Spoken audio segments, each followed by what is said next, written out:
Hello and welcome to Elseworlds, a DC fan podcast. My name is Jordan, and with me today is a man I'm hoping can save me from doing 3 podcasts today, as we're on our last one here of recording. Chris, how are you today, Chris? I am doing well. I'm doing really well. It's exciting to talk about this. I can't believe how much I liked the show that we're going to talk about today. I always knew it existed. I always like, yeah, I need to watch that. And I've seen clips and I knew it by osmosis. And I've seen parts of the episodes. Right. It's always been there, but I never really dived in. And I cannot believe how much fun it is. Yeah, so we're going to be So, talking yeah. Smallville through season 1, as I'm done the Arrowverse. I did start watching Stargirl, though, on the old HBO Max. So I'm watching Stargirl on there. That's been fun. I watched Crisis on Infinite Earths Part 1, the movie. I'll just share my quick thoughts on that. I enjoyed it a lot more than most people, and I was kind of down on it going into it. Like the trailers, I didn't like the animation. Watching it in the actual movie, yeah, I got used to it enough that it didn't bother me. And it's a very Barry focused movie, and I really hmm like that about it. So eagerly awaiting parts 2 and 3 of that. And Stargirl season 1 has just been fantastic. I'm hoping to start season 2 tonight after we're done this. But Jeff Johns show ran the actual show too, so that was a great surprise. He wrote a lot of episodes of Stargirl, and it's the character he created. So yeah, I'm having fun with that. Um, Only 3 seasons. That'll be an easy watch for me. But Chris has 218 episodes of Smallville to get through. So You had 355 episodes to get through, so it's not quite even. 699 is how many I had Real, whoa. for the whole Arrowverse was Oh my 699. goodness. Really kills Oh me my that we didn't goodness. get one more to make it an Uh, even 700. But yeah, uh, yeah, 699 is kind of cool. It's like if you watched all of them, like you're in the club 699. yeah, so close But to 69. Yeah. yeah, I, I, I knew I was through the right th place though when I watched the pilot. I was just like, that was really good. I For was blown away by the 2000, pilot. for 2001, that pilot still holds up. It is still a really great pilot. Look, I think, I'd love to see what it would look like in 2023 or 2024 now. But I was really good. I mean, y- I was 11 years old when this show started. Well, I was 10. I was 10 and I turned 11 in 2001. So when this show started, like it was superhero stuff wasn't even on my radar to the point that it was today. So that's part of the reason maybe I never got like into it. Yeah, I guess I'll kind of explain my history with the show, because this is a show that I watched a lot while it was actually airing. Um, the Maybe not like episodes live, but like I knew of it. I watched part of it on WB for sure before it was the CW. And then there was a time when I think around season 5 that it was in syndication on ABC Family. So like 6 o'clock would be the Dukes of Hazzard that I would watch with my family, and then 7 o'clock would be Smallville, and I would watch that. It'd be my John Snyder 2 hours of John Snyder there with the Dukes of Hazzard and the Smallville. And before, back in those days, before the DVD would release, or sometimes they didn't release them right away too. DVDs kind of kicked off later. The only way to watch this stuff would be on repeats, or if you had taped the show. And in that case, I caught a lot of my episodes every day. I would sit down Monday through Friday and kind of watch Smallville on ABC Family with my mom. And this is what really kicked off my Superman love, was this show. Um, I had seen 78. I had watched Superman the animated series. I'd watched the JL and JLU shows of the DCAU and stuff. But this is where I really got a big appreciation of Superman, and when he became one of my favorite characters is through this show and learning and seeing like a young Superman during that time. And I was 10 when the show aired. But when I first probably found it for like and watched a lot of it, I was a high schooler. So I was the same Mm, as these characters. And I was relating to a lot of the stuff that they were going through. And I think this is where I always say my comparison of Clark Kent is so much like Peter Parker comes from this show. hmm. Yeah, I can Because see that a lot. he's given that from his parents of the you have to do what's right. You have to help people when you can. And uh it was very very Spider-Man, very Superman, both of the with great power comes great responsibility type of stuff. So for me, that's where I kind of connect those characters a lot, Yeah. probably from this show and the fact that Al Gough and Miles Miller wrote Spider-Man 2, kind of helps that a bit. But Hmm. um, yeah, I mean, this was a show that really changed everything. It's the reason why we even have the Arrowverse. It really changed what you could do on TV when it comes to these heroes. Yeah, one of the things that struck me is this is exactly how James Gunn has to approach Ma and Pa Kent. That's perfect. I could not get over how much I like this Jonathan Kent. Yeah, I yeah, think there's so much Clark in Jonathan. So much of Clark comes from Jonathan Kent. It's just he's stubborn, he's idealistic, puts his money where his mouth is. He's no nonsense, but there's a softness to it. He's not a hard ass, um, despite how serious he is.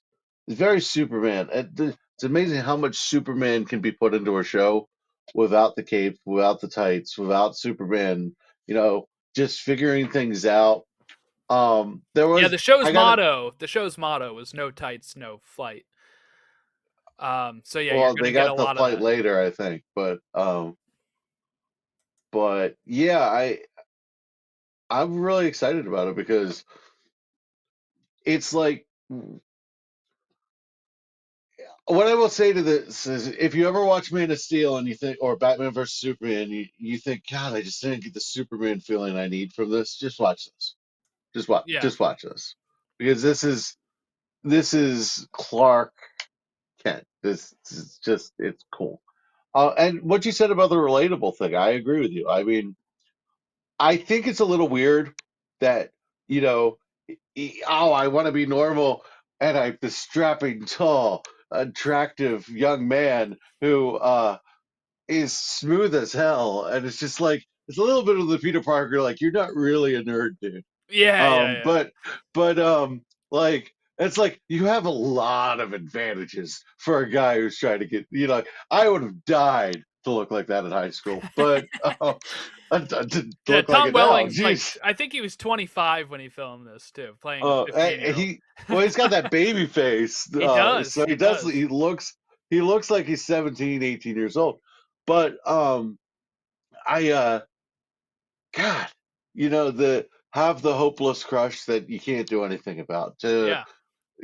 to have the experiences of trying to figure out who you are, and just overconfident, don't want to hear it from your parents, kind of stuff. It's a lot that was relatable for me in this, other than the fact that, come on, Yeah. he's got like homecoming king written all over him.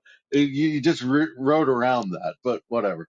Well, the nice touch, they have a really nice touch where Lana's wearing the kryptonite necklace, Yeah, um, and to he trips on explain it like while right he in the is yeah, to explain why he's like so bumbling mess around her at least. So that's yeah. Um, it's funny because they keep coming up in the beginning of the show. They kept coming up with reasons for Lana to not have the necklace. It Yeah, was yeah, yeah, it was like creative ways not to have the necklace. I thought the real mark of the show though was they had a character like Whitney who sticks him out in the cornfield. You think he's the rival, you're not gonna like this guy at all, and then they give yeah, him depth, and you start to feel sorry for him, and you kind of get why Lana is with him, and it's just yeah. like that to add that depth to a character like Whitney shows that this show is character focused, It's and the type of yeah, thing you can do when you have 20, 21 episodes of a right. show. It's like Hmm. this is what we kind of miss out on in some of these shorter shows now is that you can't round out some of those people as much because you don't have the time. What I am loving about this show is that the only stagnant characters, and by stagnant I mean they don't really have an arc, they don't really change. The only stagnant characters that I can find in the show are the mother Mhm. and Pete, and they just serve their role. They're great at what they do. They serve their role. Their role is never going to change. It's their role. Right, right. They don't have any growth that needs to be done. They're their role.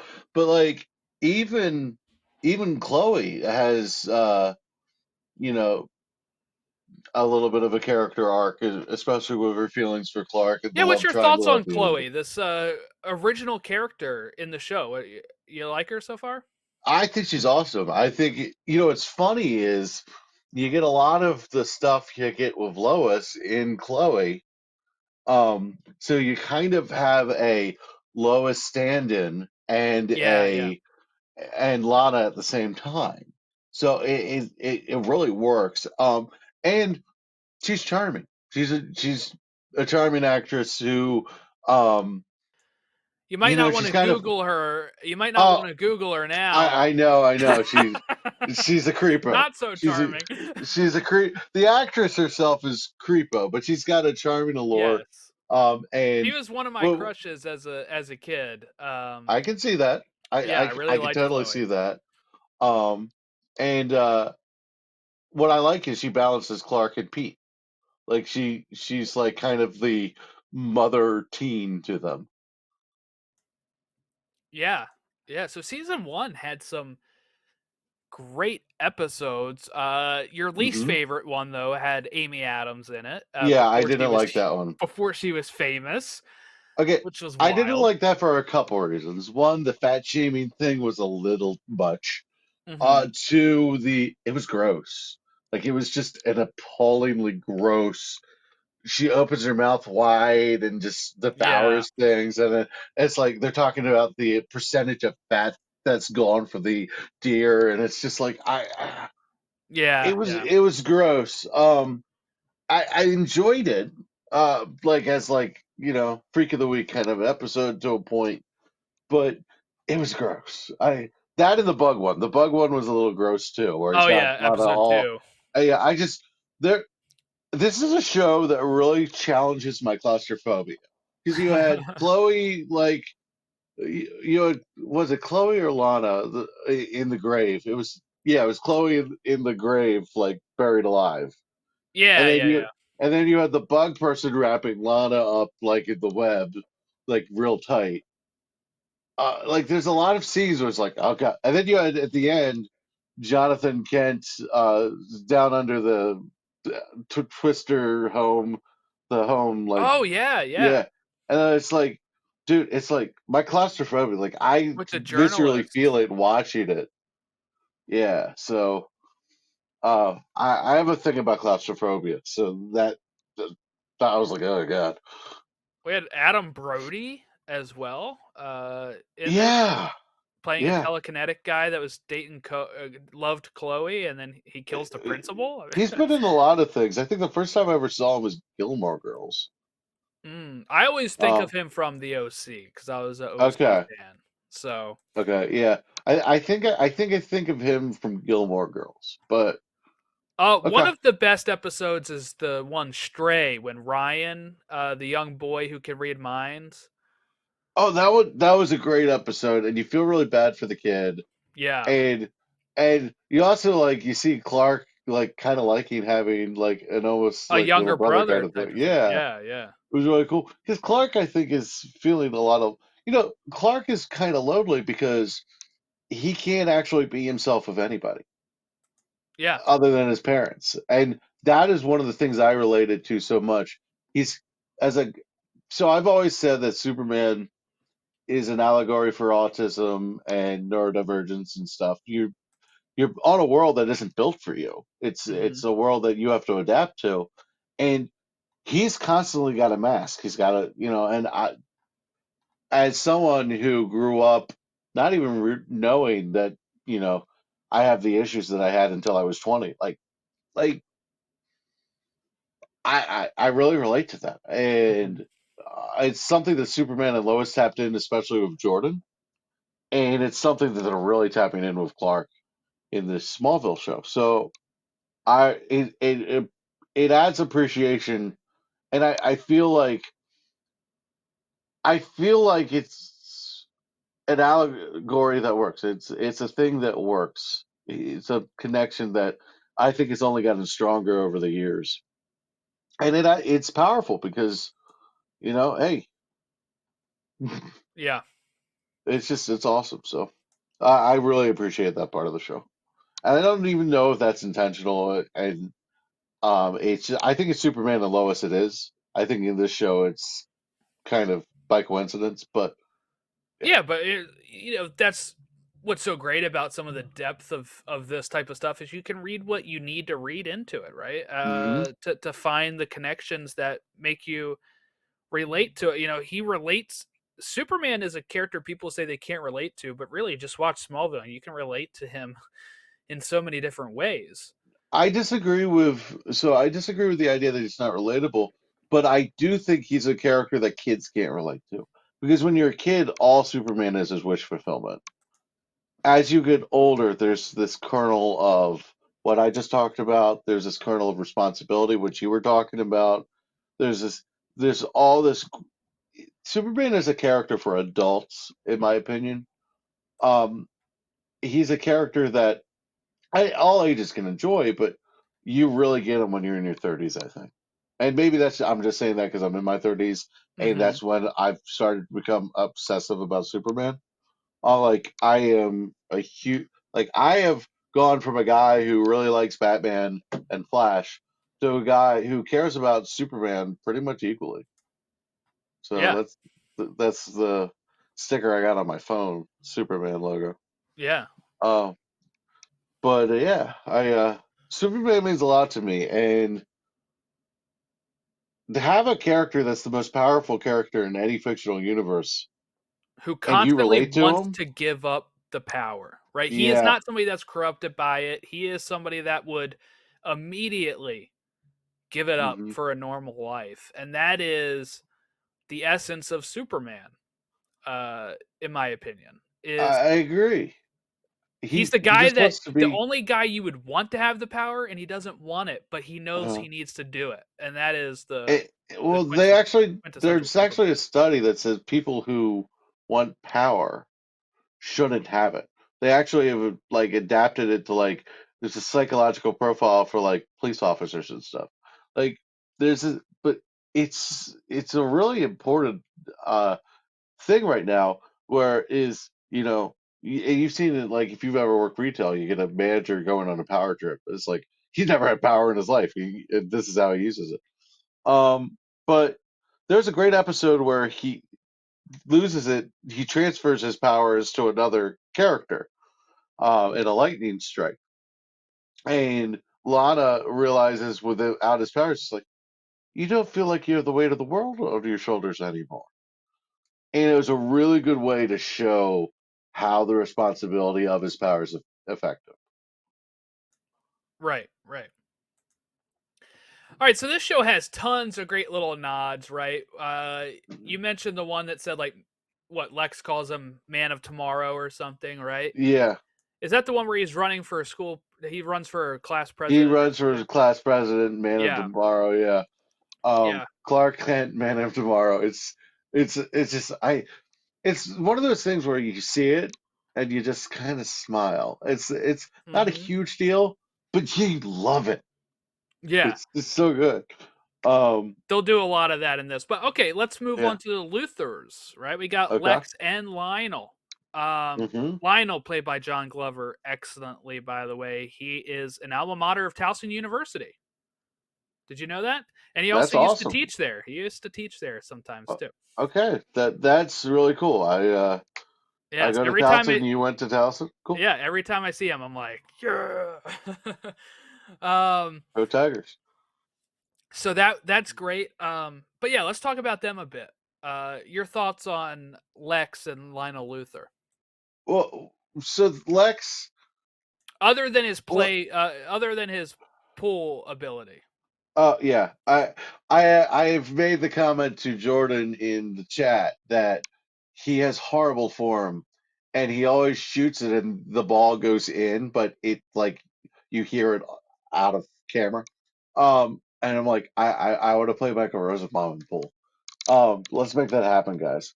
But I really like Lex Luthor. He is a guy who is trying to be his best self, trying to step out of his dad's shadow. He sees his dad as an enemy. It's a really interesting dynamic. His screwed up origin, uh, and his really, but you're seeing his good intent, and it's mixing in with his dark predilections, and his good intent is mixing together, and it's really interesting. There's so much foreshadowing, there's so much foreshadowing, but the fact that he's starting off as Clark's friend, and he's just got these great, like, he doesn't want to. He's fighting for the people of Smallville when his father wants to shut down the plant. Right, right. That's not a Lex Luthor story that I'm used to. That's great. That's awesome. You Lex Luthor has always been a character that I have thought of as a character who wants to be the peak perfect human. And the fact that Superman exists means that he can't be the best on Earth. And that is what drives him crazy. Well, you see his ambition. He wants to be great. He wants to do great things.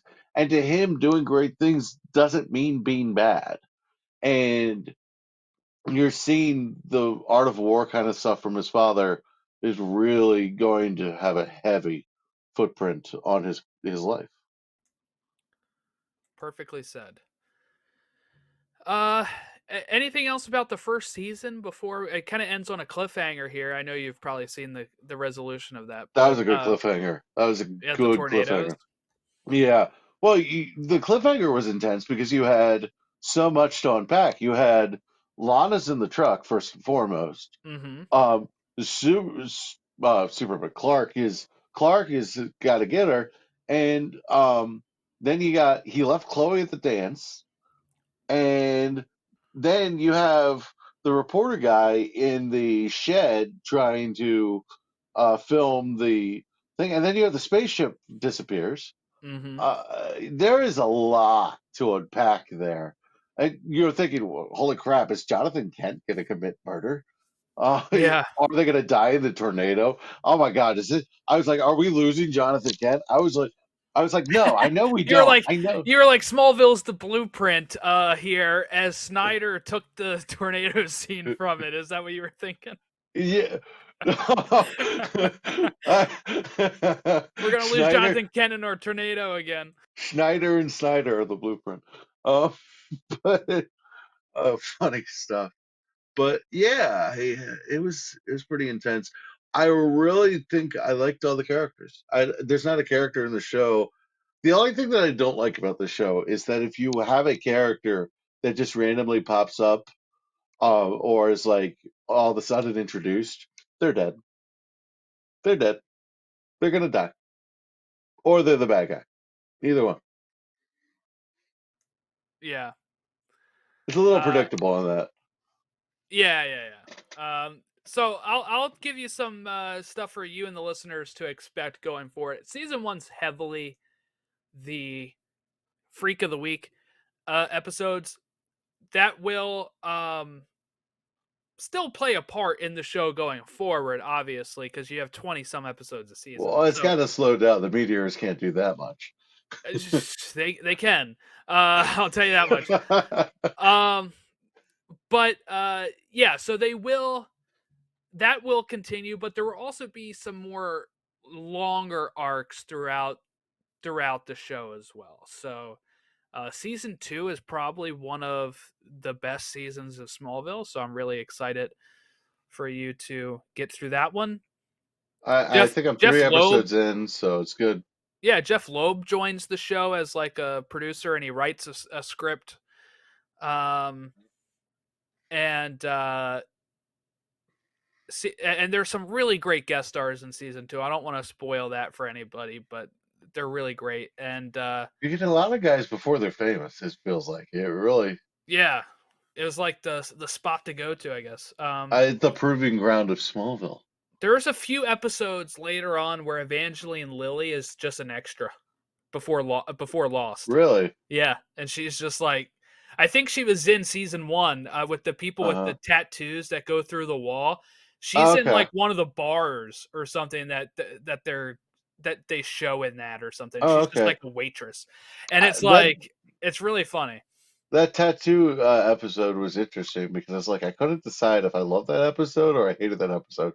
It's an It was odd interesting. one, but I like it for the Whitney stuff to It like it it grow did his add a lot to it. character. Yeah, Yep, yeah. it did. It did grow his character a lot.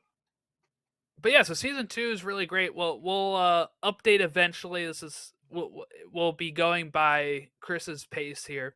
Yeah. You know, here's the thing. So I just had a week where it wasn't that bad, and I just Yeah, binged the hell out of it. I also got hooked. There were a couple different points that hooked me.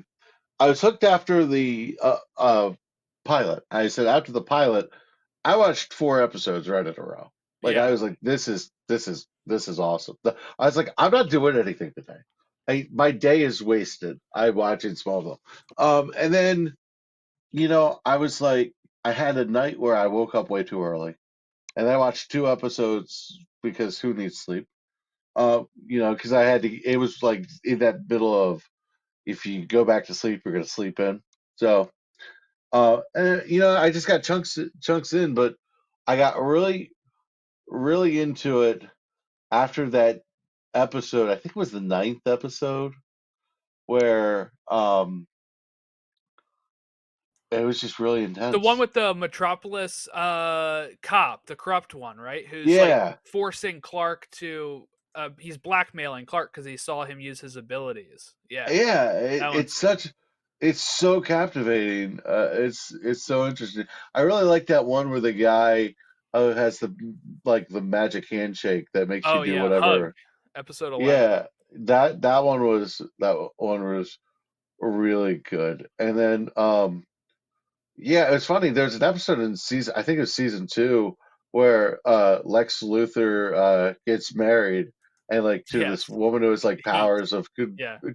I'm like, I don't think she needs the powers. I'm like, yeah, I like she just had the vibe of yes, she could ruin my life. It was Oh, Krista Allen. Yeah, yeah, the actress. yeah, Um, yeah, no, that's how my wife was. Cause so I guess I meant to say this too. So I watched this originally when it aired, and then 2011 is when I caught up on it. I back before it was on streaming, I had to go buy each season, and it'd be like I'd watch a season, and then I'd order the next one on Amazon or go to Best Buy and get the next season. Back when they actually had physical media and stock at these places, yeah, and I would just buy that, and I think I finished it in.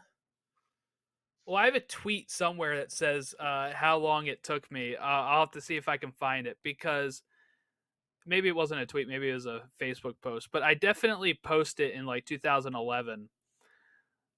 I think I finished it really quick. Uh, as quick as I could with waiting for stuff to come in to come in the mail. right. You know, um, but it was 7 weeks, 218 episodes, Wow. 7 weeks. Um, and then season 10's episodes weren't on DVD yet, so I think I had to actually like find a way to watch those. Is the way I'll say that. And then I bought the season when it came out on DVD. But then 2021, I was kind of itching to revisit the show, and I just put it on one night. I can tell you the night I put it on. It was January 4th or 5th of 2021. So right before January 6th. Um, Needed a little hope after that, so it was good I know. timing. So once I watched like the first episode or two that night, like the 4th or 5th, Yeah. and then I really dove into it after the 6th because I was like, I need a guy that shows the American ideals, right? Yeah, like that small town value about the MAGA is great. Yeah. So I so my wife and she got hooked when I just put it on. I just put it on and she's like, because that's the way to get her hooked is don't ask her if she wants to watch something. You usually just put it on and then she'll start getting interested and then um she'll get involved with it. So I watched the first one. I had the episode for free on iTunes. I had the DVDs. I wasn't pulling them Right. out though. And the show was on Hulu. It still is, but we didn't have the ad-free That's Hulu. how I'm watching it. I'm doing it on Hulu. Yeah, so I was like, let me go ahead and just um watch it on on my Apple that I had the at one point they had like every season's premiere or the first 5 seasons premieres for free. So I just grabbed all of those at one point and I just turned it on the Apple TV app and we watched the first episode. She's like, what is this?" And I'm like, "Oh, it's Smallville. It's about Superman." And then like, you catch her looking at it a lot and staring at it when she's supposed to be doing something else. And then we jumped into it. We watched all of it within a year. We were blowing through it until like season 7 or 8 and then we had something happen where we were busy. I forget and then kind of got delayed. But uh, I started busting out the DVDs so we wouldn't have to see the ads. And then that Christmas, the Blu-ray came out, and I asked for it on Blu-ray, and I got to we finished it on the Blu-ray releases. But it was great sharing that with her, and she was like getting so into it. She's like, "Once this is done, can we just like rewatch it?" And I'm like, "Well, I want to watch some other stuff," but I think we will revisit it, a lot more than I had. So it was just a great time to get her kind of interested because it has that hook of her like the rom com, the high school drama stuff. There's a lot of different genres in here because you got Yeah, some science fiction, you got some horror esque rom-com stuff stuff. with like the Yeah, bugs and stuff. yeah. It's a little like Legends where it was like we'll give you a bit of everything. Yeah. So I really enjoyed it. I was surprised how much I enjoyed it. Um, and yeah, I think like I'm becoming a really big Superman fan. I think that's only going to go up with the show. I get that feeling, Yeah. but So yeah. I think most people would say like season 6 and stuff is the weakest, but like it's not like the like where the Arrowverse where people say like the each season gets worse because like season 9 Uh-huh. is held in such high regard, and it's like the So, second to last season. so how old does Clark get in the show? So it's like each season is an actual year. So they will graduate at season 4 and go to like Okay, college and stuff. Yeah. okay, So I cool. guess he'll be ending at like 25 because he's like 15. So All right, so he like, doesn't become Superman until like 26. yeah, yeah, pretty much. Yeah, okay. Yeah. That makes sense a little bit. I actually sometimes I think they're a little too concerned about like his powers and showing him and stuff, but Yeah. Well, I there's sometimes where, okay, so I think the original plan was to end at season 5, and then it was such a big hit. They and kept that's going. So, like, yeah, showrunners around like season 7 or something, and then, that uh, makes sense. some people leave the show and some people, some new characters are at it, kind of similar to like Flash or Arrow, That in that makes sense. And but yeah, they probably had contracts set up for 5 seasons. Um, yeah, probably. but yeah, that's interesting.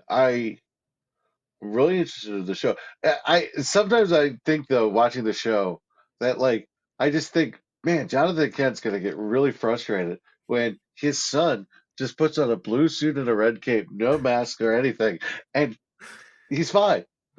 Like Yeah, it's yeah. like you did all that to cover up his secret. It's just like he's just out there. Yeah, nobody's Nobody, gonna know who you are. yeah. um, yeah, there's a lot of tropes that'll happen in the show too. People getting knocked out and don't remember Clark was him, or like get Yeah, knocked out so they don't see Clark use his powers. That or stuff's gonna happen. like the look over your shoulder to make sure nobody's there, or say, Yeah. "Oh, I'll be right there. Go that way." Yeah, yeah. Yeah, like, "Pete, hold on. Pete, you go over here. I gotta go do something." Yeah, and then he goes and takes off. Um, but yeah, so it's exciting. I might be dipping into a few episodes here soon Well, as well, well, just diving in. what I like about it is I was telling you that Chloe's kind of the lowest Yeah. stand-in. Well, Pete's very much a Jimmy. Yeah, yeah, he is, Pete Ross is it's so cool that they have those, characters too, because Hmm. Pete Ross was um in the comics when it came to Smallville and stuff, but he wasn't as defined, I guess, as what they get to do with him on a TV like this and update him and all that kind of great stuff. And I like Pete. Um, that episode where they have the X-ray when he gets his X-ray vision, and they go in that place with the the where the body is stuffed in the store. It's like in a cabinet or something that they stuffed this body in, and he sees it through with his X-ray vision and stuff. That stuff's and Pete's just like there for the ride, not knowing how Clark knows some of this stuff. Yeah, he's got the right amount of just go with it. Yeah, yeah. Um, but yeah, so I'm excited to see what you think of season two because that's one of my Yeah, favorites. So, I'm looking um, forward to it. I yeah. mean, I'll probably watch some tonight. Probably eat some dinner or watch some Smallville. And somebody's got to save me. I don't care how, just save me. You know. Yeah, yeah, it's a great song. I listen to it Uh, all the time. So I am getting a little tired of the will they won't they Lana thing. It's buckle getting a in, little. buckle in. My least favorite It's part gonna of, last yeah, quite a while. my, No yeah. spoilers, but it will last quite a while. Oh, I'm sure, and I'm sure eventually they're gonna get together, and I'm sure eventually they're gonna break it. Like I get it, but like my least favorite part of Arrow was the Felicity Yeah, Arrow yeah, drama. So like, God, there's so much rom-com in this. It's just sometimes it's a little too much rom-com. well, they knew their market was the WB, so you're going to see shirtless Tom Welling. You're going to Yeah, see, you're going to see the love triangles and all that good stuff. So, I will say, as a comfortably straight man, Tom Welling, he's just got it all, dude. He's got it all, dude. Like I am so jealous of this man. he Like is my Superman. He is like one of my favorite so, Tyler Hoechlin's depictions. my favorite Superman. Yeah, yeah, Um, Tyler Hoechlin's my favorite Superman. But I will tell you, Tom Holling's got a charm to him, man. He like he's got that "Who are you? A friend" vibe. Like yeah, yeah. he's he just seems like a good dude. Like this character just seems like a good dude. Um, so um, very impressed. Very Yeah, so I impressed. recommend anybody that is watching this show, if you haven't listened to, well, Talkville obviously is Hmm. Michael Rosenbaum and Tom Welling's podcast of it, but always hold on to Smallville is a podcast that goes through each episode as well. They're on season 9, I believe, at this point, and they just had Jeff Johns on their Oh podcast. wow, I'll have to Actually, check that out. I yeah. actually Well, you may listened to a not want couple to until episodes you're of done Talkville. because All right. lots of spoilers on always hold on to Smallville. So for people Yeah. that like Zach is very loose with the I was in his fantasy baseball league the last 2 years too, Okay. but he's very loose on the spoilers. So for me, it's more of like a rewatch podcast. But they had Okay. they had Jeff Johns on because he wrote a few episodes of the show later on. Um, Jeff so that Johns. It's Jeff really great. Johns is awesome. It's funny because I think Jeff Johns is your dude. And my Yeah, guy's Jeff Loeb. My guy's Jeff Loeb. I I'm a like big Jeff Jeff Loeb Loeb guy. too, I just but yeah, Jeff I Johns is think great. Jeff Loeb has written not to change subjects, but he has written Batman: The Long Halloween, Dark Victory. He wrote Hush, and then he wrote Superman and Batman run. That was unbelievable. I have two absolute editions of that. The Volume One and Volume Two Yeah, come in absolute. Highly recommend if you're getting an absolute edition. Highly recommend. So good. So some of the best Batman stories ever written, Jeff Loeb. So he didn't write that many, and everyone he wrote was a freaking banger. yeah. But yeah, I love the show, dude. I was so excited. It's so fun. All I right, so go The ahead. things I don't like about it aren't that bad, and Yeah, I yeah, like a little rom com. It's just so much of it. It's my only caveat. yeah. Well, yeah. Buckle in. There will be a lot of that. A Uh, lot of staring longingly at each other. a lot of Um, frustration later on in the show with that, but I will say it. They do get through that storyline. Yeah, I gotta say that in season one for Clark, it was very frustrating because I have I know the hopeless crush thing, and where like you got that tunnel vision on that hopeless crush thing. I get that, but I'm like, as a 30-something-year-old, I'm thinking, Chloe's right there. Yeah, She's yeah. She awesome. cares She for you. likes Yeah. you. She knows much more about you than Lana ever will. She actually like I think their parent, like Jonathan and Martha, yeah, Jonathan and Martha, they would be happier with Chloe. I think, like they would be like, yes. So yeah, it would have just been perfect. I don't know. You're wasting your time. Do Clark and Chloe ever get together? Other than that little, I plead the fifth. okay, because they seem like a better couple. They seem like a better couple. Hmm. Uh, Yeah, that was people were shipping them back in the day. I'm on the shipper team for Chloe and Clark because they get each other. That they're like it doesn't make sense. Lana doesn't get Clark. Lana is intrigued by Clark. That's not Hmm. the same thing. Like Right, I'd right. rather have someone who gets me than someone who's like mysteriously curious about me. Yeah, it's just one of those things with he's so blinded by, he's loved her since he was a kid, so it's No, yeah. I really do get it. I really do get it. All All right. right. That will wrap us up here. Um so thank you all for watching along with us and listening along with us here. You want to send any feedback at elseworldsdcfan, it's on TikTok, Instagram, Facebook, Threads, Twitter. Hit us up there or email us elseworldsdcfan@gmail.com. Make sure you rate and review us on Apple Podcasts and Spotify. It helps more people find the show. And if you're watching on YouTube, like and subscribe for more Elseworlds DC fan content. I hope everyone has a great rest of their week. We will catch you next time when we just, I guess, find some topic to talk about but before we record again. And we will catch you next time.